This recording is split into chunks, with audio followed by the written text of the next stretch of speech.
Merci de votre attention, madame, monsieur. L'actualité ce vendredi, jour férié, et bien c'est la gloire de Marie, la Vierge Marie reçue à Mécor au ciel.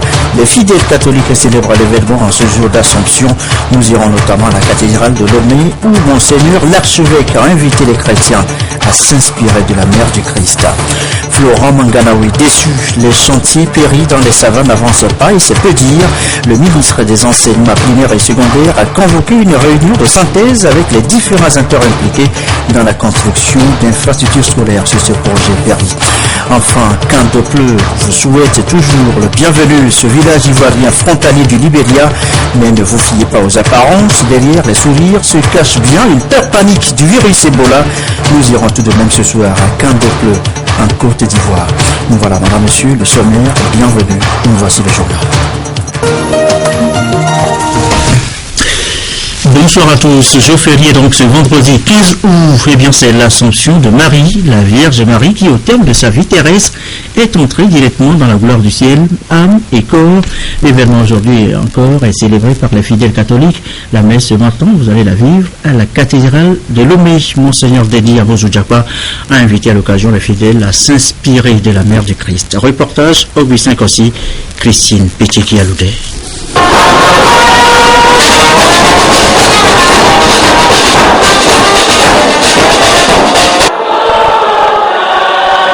La fête de l'Assomption, solennité de la montée de Marie, mère de Jésus au ciel. Au Togo, elle a été marquée par des célébrations eucharistiques. Ici, à la cathédrale Sacré-Cœur de Jésus de Lomé, une messe d'action de grâce a été dite. Des religieux et chrétiens ont pris part à cette célébration. Les chrétiens catholiques, c'est l'occasion de se rappeler de cette mère, de son humilité envers nous, de l'amour qu'elle a eu envers le Christ. Ici, c'est la Vierge Marie. La Vierge est montée aussi, selon par lui-même, est montée et aidée par les apôtres. La Vierge Marie, selon l'archevêque de Lomé, a cru en l'accomplissement des paroles et a été élevée corps et âme par les anges au ciel. Comme Jésus, celle par qui il est venu au monde est aussi dans la gloire de Dieu, qui a préservé son corps de la dégradation du tombeau. Ce qui l'explique, c'est bien la foi renouvelée de Marie en la puissance totale du Seigneur. Si elle est victorieuse, c'est parce qu'elle fut d'abord la croyante, la silencieuse, l'obéissante, la souffrante avec Jésus.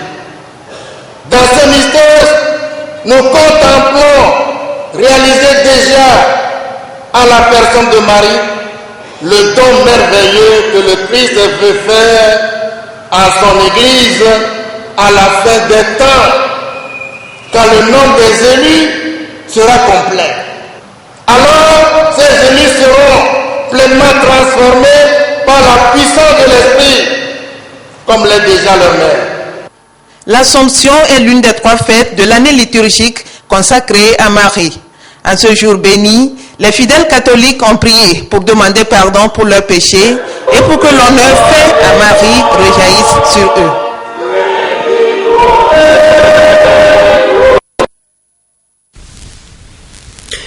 Et cette fête de l'Assomption coïncide également avec les 15 ans de la Convergence patriotique panafricaine, la CPP, qui s'est jointe aux fidèles catholiques pour cette célébration, cette fois-ci à la paroisse Notre-Dame sous la croix d'Agbalépé-Dogan. Dans le récit, Gérald Agoudou, Adolphe Paka. En union d'esprit dans le Seigneur Jésus-Christ, les fidèles catholiques et les militants et sympathisants de la Convergence patriotique panafricaine CPP avaient des intentions croisées. Pour les uns, ils célèbrent pour la énième fois l'Assomption de la Vierge Marie, la mère du Seigneur qui, après sa mort selon l'Église catholique, est entrée corps et âme dans la gloire de Dieu et est montée au ciel. Et pour les autres, ils sont venus exprimer leur gratitude à Dieu pour les 15 ans d'existence de leur parti, la CPP.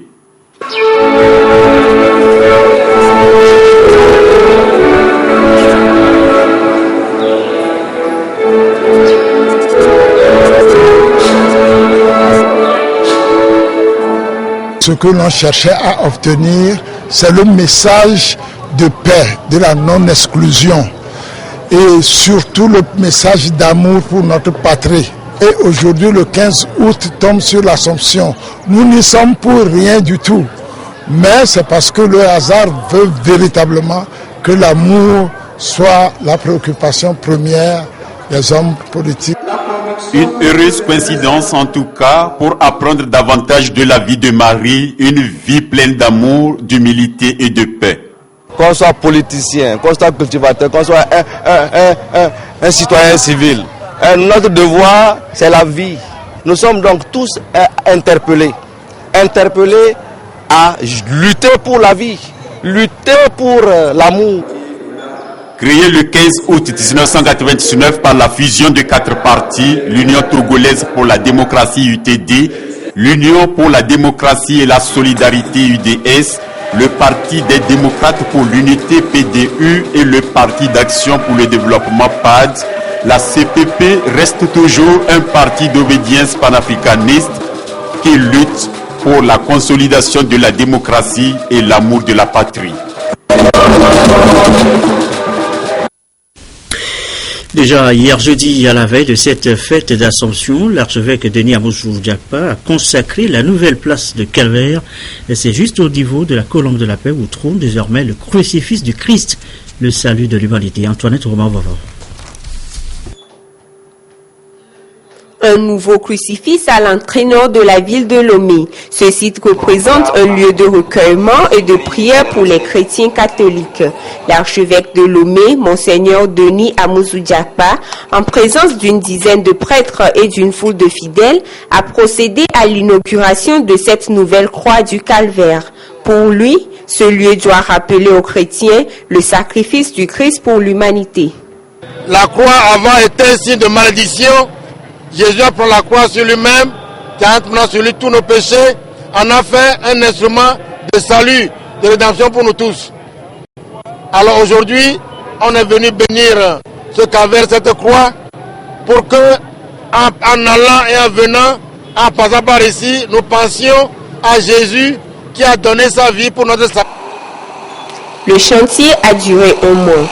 Le crucifix a une taille de 2,20 mètres et pèse 622 kg. La décoration de l'espace qui abrite la statue est l'œuvre de l'artiste Dimi Hope. Jésus-Christ est le Seigneur.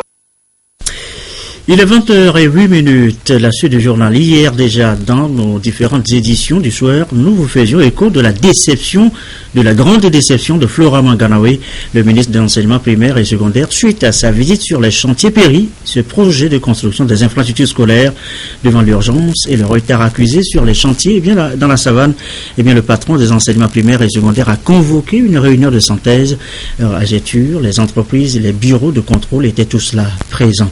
Le compte rendu à Dapon de Désiré Aloy. Avant les rencontres de lundi et mardi à Lomé sur la réalisation des infrastructures scolaires par Périphase 2 dans les savanes, le ministre Florent Badiam Mnganawe a anticipé une réunion de synthèse à Dapaon après la visite des différents sites.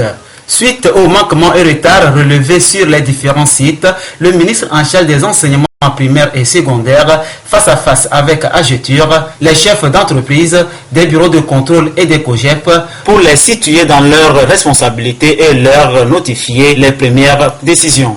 Nous avons déploré les retards, nous avons déploré des malfaçons. Il était important que les entrepreneurs, ceux qui font le travail, soient informés et qu'avec eux, nous prenions les dispositions nécessaires pour corriger certaines choses. Mais la plupart des entreprises ici que nous avons pu convoquer, nous leur avons signifié qu'elles seront mises en régie et que nous allons pouvoir prendre les dispositions avec AGETUR pour que le travail les retards puissent être réduits. Le projet Péri arrive à son terme à la fin du mois d'octobre prochain. Toutes ces malfaçons risquent de causer de tort et il faut aller vite pour réduire le retard tout en corrigeant les imperfections. Au niveau des savanes, effectivement, nous avons constaté ces retards.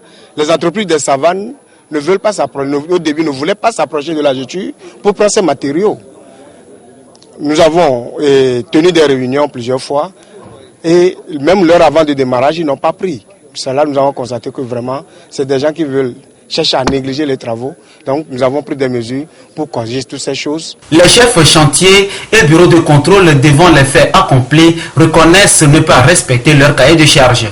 Je crois que les gens devaient être un peu plus indulgents. C'est vrai qu'on est en erreur, plus indulgents, pour voir en quelle mesure ils peuvent nous aider à terminer ce projet à bon terme et dans de bonnes conditions. Nous avons laissé des contrôleurs permanents sur les sites. Bon, et ce sont ces contrôleurs permanents, puisqu'ils sont permanents, qui doivent suivre quotidiennement les travaux. Bon, si on a trouvé quelques malfaçons, pensons quand même qu'on peut remonter la pente. On peut remonter la pente. Et nous sommes disposés à le faire, même s'il faut faire des plannings conjointement avec les entreprises. Nous allons faire des plannings pour travailler de jour et de nuit. Toute cette réalisation de Péri dans les savanes est évaluée à 407 millions de francs CFA et tous les acteurs doivent se remobiliser pour corriger ces manquements qui freinent les efforts du gouvernement. À Kara, pendant ce temps, c'est la fête dans les rangs des élèves officiers de l'école de formation des officiers des forces armées togolaises. À Pia précisément, ces élèves sont en fin de formation, flanqués désormais de leur galon de sous-lieutenant. Une fierté lors de la cérémonie présidée par le chef d'état-major général des forces armées togolaises. À Kara, la correspondance de Nestor Moujou, notre bureau sur place.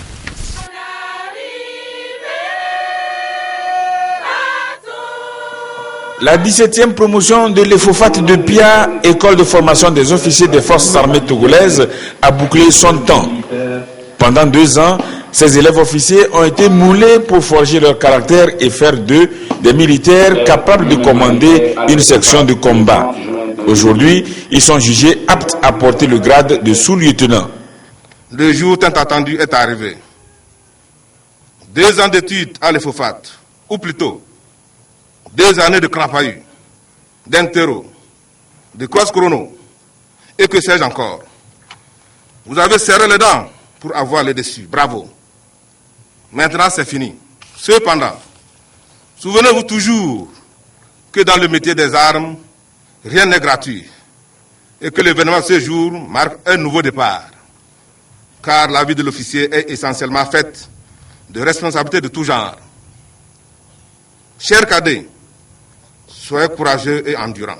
Vous devez garder à l'esprit que la force de caractère est le nerf du commandement. Il vous la faut absolument. D'un effectif initial de 35 élèves, la 17e promotion est entrée à l'EFOFAT le 17 septembre 2012. 30 ont pu aller au bout de la formation. Ces 30 sont issus de 5 nationalités. Le Togo se taille la part du lion avec 24 élèves, dont 4 filles. La 17e promotion est baptisée Promotion Réconciliation et a pour parrain Fort Essosemna Nyasingbe, le président de la République du Togo. Mesdames et messieurs, de la promotion Réconciliation, à cet instant précis où vous perdez votre état d'élève pour celui d'officier auquel vous avez toujours aspiré, vous devez vous faire le serment d'une forte prise de conscience des valeurs telles que la discipline, la responsabilité, le dépassement de soi et le patriotisme. Votre statut d'officier vous engage à contribuer de manière significative et décisive à préserver la souveraineté de vos États et à sécuriser les personnes et leurs biens avec abnégation et professionnalisme. Juste avant de porter le galon de sous-lieutenant, les élèves de la 17e promotion ont cédé la garde du drapeau de l'école à leurs cadets en fin de première année. La 18e promotion a été baptisée Promotion Nicolas Gruniski avec le président de la Côte d'Ivoire, Alassane Dramane Ouattara, comme parrain. Pour l'histoire, le FOFAT a été créé le 19 octobre 1995. Elle a accueilli sa première promotion le 6 novembre de la même année. Initialement à vocation nationale, le FOFAT a connu l'entrée des stagiaires d'autres pays à compter du 2 septembre 1999. À son début, la formation était de 3 ans, mais dans le souci d'une harmonisation en vue de se conformer aux différentes grandes écoles du genre, cette formation est passée à 2 ans. On en vient maintenant à cette interrogation. Maîtrisons-nous toujours le code du travail? Pas si sûr. Même appréhension chez les salariés de la société d'administration de la zone franche. Une séance d'appropriation de ces instruments juridiques a été justement organisée à leur intention. Les précisions de Kouachiglé avec Charlotte Moussimo. L'emploi des jeunes et des femmes, un souci qui a amené les autorités à doter le Togo d'une zone franche industrielle depuis 1989. L'objectif était de faciliter l'implantation des entreprises et de donner une nouvelle dynamique à l'offre de l'emploi. La SAZOF a ainsi fait ses preuves dans l'économie togolaise et a connu une envergure internationale.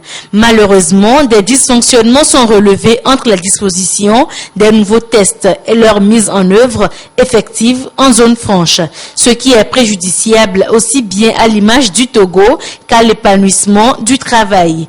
D'où la nécessité d'organiser cette session afin d'appeler les acteurs de la SAZOF à se familiariser avec le code du travail.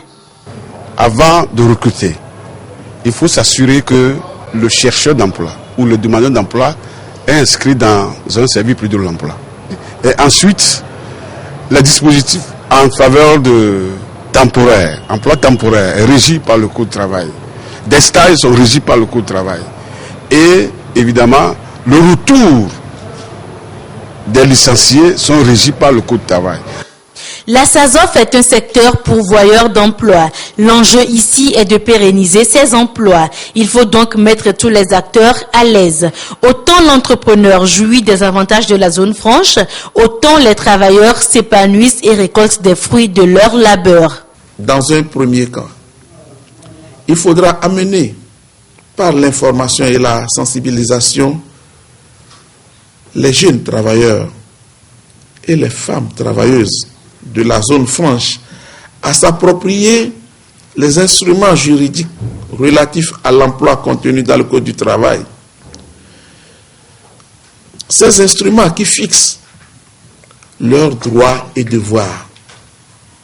Et dans l'autre cas, il s'agira de rappeler aux employeurs leurs prérogatives, mais aussi leurs responsabilités vis-à-vis de leurs employés.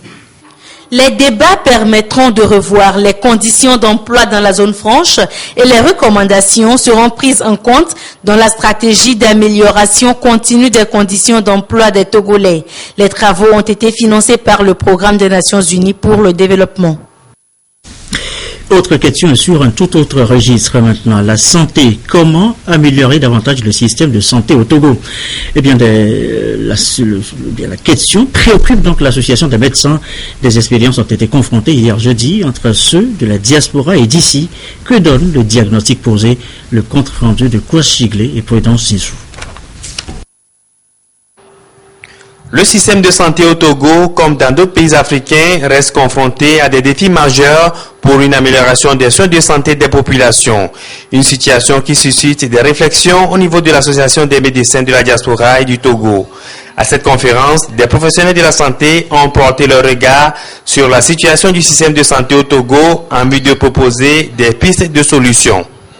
L'intitulé exact, c'est en fait un regard croisé du système de santé du Togo, un regard croisé qui invite en fait les différentes personnes qui utilisent ce système à pouvoir se prononcer sur les forces, les faiblesses et ce qu'on peut améliorer sur ce système.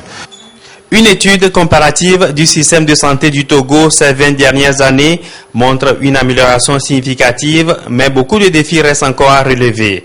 Les professionnels de la santé estiment qu'il faut développer un plaidoyer auprès de l'État pour porter à la hausse le budget de la santé, diversifier les spécialités et renforcer les mécanismes de suivi et évaluation.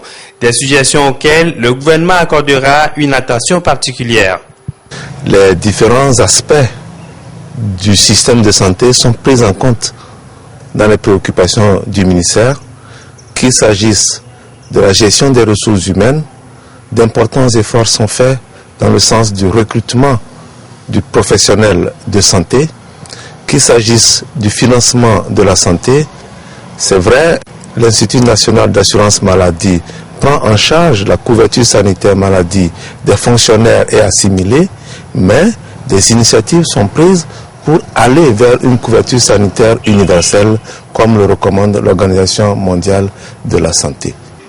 Aujourd'hui, l'amélioration de la gouvernance est aussi l'un des aspects à corriger dans le système de santé au Togo et la mise en œuvre d'autres actions pour un meilleur accès aux soins des populations, comme quoi la santé est le trésor le plus précieux et le plus facile à perdre.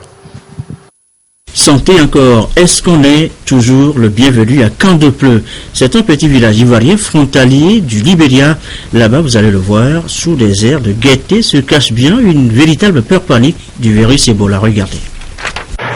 Le visiteur est toujours le bienvenu à Kandopleu, petit village du nord-ouest de Côte d'Ivoire. Il y a toujours des chants et des danses pour l'accueillir, mais depuis que l'épidémie d'Ebola sévit en Afrique de l'Ouest, le cœur n'est plus à la fête. Kandopleu est situé à quelques kilomètres de la frontière avec la Guinée et pas très loin du Libéria, deux pays durement touchés par la maladie. Ici, malgré les apparences, les gens ont peur. On m'a dit que ce virus transmet une maladie, une très sale maladie, qui même vous fait transpirer de sang.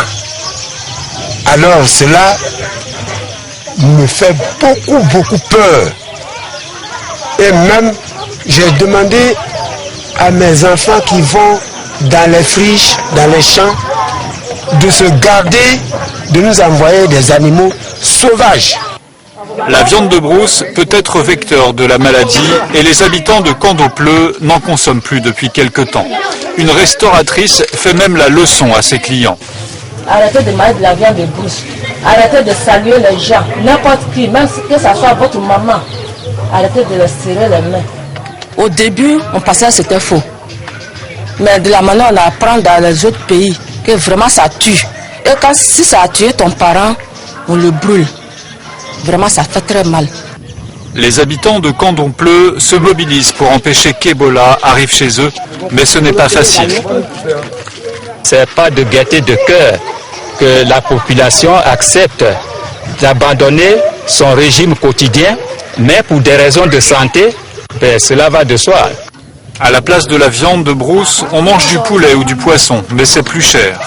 La menace Ebola a des conséquences sur la vie économique, comme pour Josiane, qui fait le commerce de produits cosmétiques. Avant, moi j'achetais mes produits en Guinée pour venir vendre de village en village. Mais puisque depuis ils ont annoncé la maladie Ebola, ils ont fermé aussi les frontières. Donc, je fais mes achats en Côte d'Ivoire ici. Les bénéfices ne sont pas tels qu'avant. C'est dur. Pour l'instant, aucun cas avéré de fièvre Ebola ne s'est produit sur le territoire ivoirien et les habitants de Kandopleu sont bien décidés à ce qu'il en soit ainsi jusqu'à la fin de l'épidémie. Et pas de cas à signaler aussi au Togo, le virus Ebola qui fait l'objet de l'émission Plateau au cœur de la nation ce soir à partir de 20h45 sur notre antenne avec Franck Missité. En plus bref, le nouveau Premier ministre centrafricain a pris officiellement fonction malgré sa contestation par l'ex-coalition rebelle Séléka. Spécialiste des finances, Mahatma Kamou réaffirme néanmoins son intention de travailler dans la droite ligne de son prédécesseur, de la feuille de route mise en œuvre par son prédécesseur à qui la présidente de la transition Catherine Samba Panza a rendu hommage. Retour chez nous au Togo et direction l'auditorium de l'Université de Lomé avec cette réflexion menée sur l'utilisation des armes chimiques au cours de la Grande Guerre, 100 ans après donc par les enseignants, chercheurs, acteurs du Centre régional des Nations Unies pour la paix et le désarmement. Nous reviendrons sur le sujet dans les prochaines éditions. Des armes chimiques qui menacent gravement la paix que tentent de préserver des volontaires du cœur de la paix. 41 volontaires viennent de rejoindre les rangs. Ils ont prêté serment hier jeudi à l'ambassade des États-Unis à Lomé. Medina Bacha, Salami. Gade Nambe, Mawodo, Play Agle de Lawo, le Togo. Payam se Somia, Ya Prenam, Malaki Tumeye Seyejeda, Iravata se. 41 nouveaux volontaires du corps de la paix au Togo ont prêté serment. Ils se sont engagés au service de la santé communautaire et de la prévention du paludisme en passant par l'enseignement de l'anglais, l'équité genre, la promotion de l'environnement et la sécurité alimentaire. Pour y parvenir, ils ont déjà effectué un stage à Palimé où ils ont appris les béabas des langues locales et de la culture togolaise. Nous avons 3 buts. Le premier but, c'est de fournir l'assistance technique. Le deuxième et troisième but sont liés à l'échange culturel. Dans l'exercice de leur mission, les volontaires sont soutenus par les services techniques de l'ambassade, dont les responsables soulignent ici les aspects innovants de leurs activités. La mission américaine continue d'apporter un soutien indéfectible aux volontaires du corps de la paix et de leurs activités au Togo. Les volontaires du corps de la paix ont aussi utilisé le sport pour promouvoir des changements de comportement en matière de prévention contre le paludisme. Chaque volontaire consacre 2 années de sa vie à aider et à partager avec les communautés de base. Aussi devront-ils apporter leur assistance technique aux jeunes entrepreneurs. À la base, les volontaires du corps de la paix s'activent aux côtés des populations et particulièrement de notre jeunesse pour leur inculquer une meilleure compréhension de la culture américaine, mais surtout pour les appuyer aux techniques de montage des micro-projets de développement ainsi que la recherche de financement de ces projets. Depuis 52 ans, le corps de la paix est présent dans 139 pays, dont le Togo. Il a formé et envoyé près de 215 000 volontaires, dont plus de 2700 au Togo. Dans le reste de l'actualité, l'ouverture hier à Lomé des festivités marquant le 20e anniversaire de l'Alliance pour la promotion du port de Lomé. Occasion pour l'association de faire une rétrospective du chemin parcouru, de jeter par la même occasion de nouvelles bases pour le renforcement de l'Alliance et le développement continu du port autonome de Lomé. Le compte rendu avec Patrice Boko. Un esprit de communauté, une force de coopération dans le but de redynamiser le port de Lomé. C'est bien de telles actions d'envergure qui ont permis de faire redécoller le port dans les périodes troubles des années 90. Aujourd'hui, la stratégie a payé avec un bilan satisfaisant.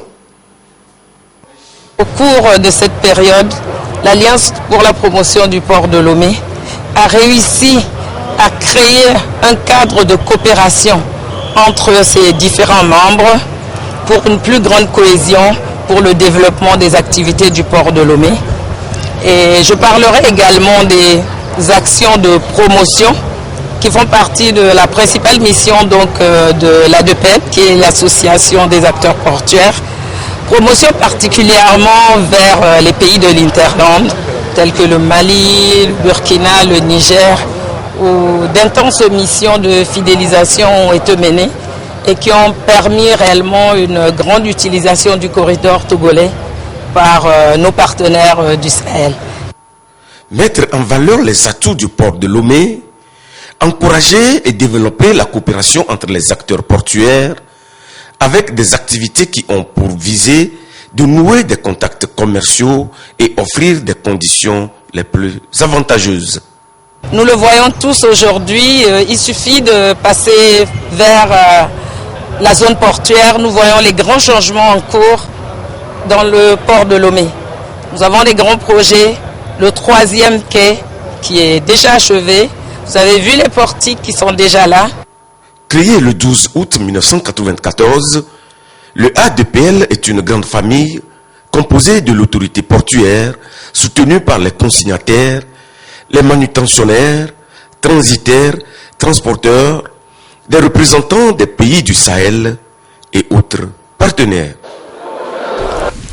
Et à l'occasion, une conférence débat a été animée sur le thème le développement portuaire, enjeux et perspectives. Conférence de presse animée par le ministre Kako Mboko de la prospective et de l'évaluation de la politique publique. Enjeu, c'est à l'occasion justement donc des 20 ans de l'Alliance pour la promotion du port de Lomé. Objectif, faire davantage du port de Lomé un moteur de croissance et de développement économique du Togo. On en vient justement à cette question thème, dossier de cette édition. Enjeux et perspectives, c'est donc un dossier reportage de Patrice Boko. Pour jouer pleinement son rôle de moteur de la croissance de l'économie togolaise et se positionner comme le fer de lance du développement maritime de la sous-région, le port autonome de Lomé a des défis majeurs à relever. Faire de ce port en eau profonde la meilleure accessibilité tout en améliorant l'état de sa maintenance. Investir dans le développement de la logistique pour une plus grande efficacité des infrastructures et du rendement. Un équilibre mondial est nécessaire avec la lutte contre la piraterie maritime. Il y a des efforts à faire en termes de compétitivité accrue, en termes de gouvernance irréprochable et en termes de communication, afin que l'ensemble de la sous-région soit conscient du fait qu'avec ce port en eau profonde de Lomé, nous avons un accès incontournable pour l'import et pour l'export. Et donc cette conférence a permis d'échanger avec l'ensemble des métiers du port, les transporteurs, les transitaires, les responsables. Aujourd'hui, il est question d'amener le port autonome de Lomé, instrument d'intégration régionale, à répondre à un développement territorialement équilibré. Avec sa 97e place sur les 155 ports, en matière logistique, le port autonome de Lomé est classé devant le Ghana, 108e, et le Sénégal, 110e. Avec une grande expansion, ce bassin maritime a enregistré en 2013 une croissance de 6,5% dans les échanges commerciaux. Des atouts à mettre en adéquation avec l'emploi des jeunes. Au plan national, c'est un moteur pour la région maritime en termes d'emploi, en termes de création d'activités. Mais en termes de formation, on pourrait aussi en faire un pôle pour les jeunes Togolais qui sont à la recherche d'emploi. Comme perspective, ce port doit viser l'exemple des grands ports comme la Chine, l'Inde et l'Afrique du Sud afin de faire du Togo un pays émergent. Ainsi se referme cette édition. On va se quitter ce soir sur les images de la célébration ce vendredi de l'Assomption, la gloire de Marie, la Vierge Marie au ciel. Les chrétiens catholiques ont marqué l'événement par des messes d'action de grâce. On a suivi donc le cas tout à l'heure à la messe à la cathédrale de Lomé. Monseigneur Dédien Bouzoujakwa a convié les chrétiens à s'inspirer de la mère du Christ. La météo juste après cette édition. À suivre ce soir, je le disais tantôt, l'émission Au cœur de la nation avec Franck Missité, émission consacrée au virus Ebola à partir de 20h45, 22h30, nos dernières infos, 23h, la rediffusion de l'émission littéraire Expression. Bonne soirée et merci à vous qui nous suivez ce soir à Boaké et à Abidjan en Côte d'Ivoire et sur la télévision togolaise et comme d'habitude, toujours fidèlement. Excellente fin de soirée chez vous.